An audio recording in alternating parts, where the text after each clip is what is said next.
as everyone knows, was different. You know, I was standing right at Boylston and Dartmouth, about 50 feet or so away from the explosion.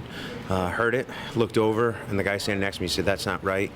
And we ran down there, and luckily there was already first responders and regular civilians out there just trying to pull down the fence that was blocking us from going from the running route to where the patients were. You know, I crawled through the scaffolding, we're underneath the bleachers, and you know, it was an absolute horrid scene with unfortunately people everywhere. I decided at that point my training with the fire department kicked in, and I say at that point there's so many people to help, who can I help first? I initially thought the blast was inside, so I went into, I believe it was a candy shop on Boylston there. And I went in there, and there was a lot of people kind of milling around dazed. I yelled to them, everybody, hey, get out of here, get out of here, get as far away as you can, because I'm thinking, as a first responder, I always train, if there's a first explosion, the second one is going to be meant for us. And I know at some point, too, I definitely heard another boom in the distance. You don't know if that's the second, the third, the fourth at that point, if they're going to keep coming. But then I came across a young lady on the ground. She was in a pool of blood. And there was a guy there, and he's like, "You got to get her out of here." And he started with the rag to put a tourniquet around. I said, "You got to go."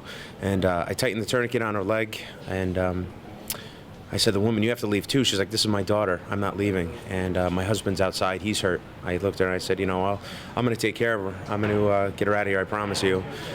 So she looked at me. She said she was scared. She was a young girl. And I just picked her up, and I brought her out to the out front, and I told her mom, I said I'd make sure she get to the ambulance. So I was looking for a friendly face.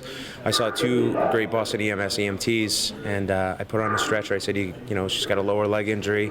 I said, we got to go back, and they whisked her away to the medical tent where she was assessed further. A friend of a friend through Facebook said that he knows the family, and she's actually doing okay to the extent of her actual injuries at that point. I mean, once I went across, I saw that her leg was bleeding, and after I saw the carnage that was outside, I just instinctively, he was putting a tourniquet. I said, "Yeah, let's put the tourniquet." So we tightened the tourniquet down and took her out. It wasn't a point of even looking, considering what we saw outside.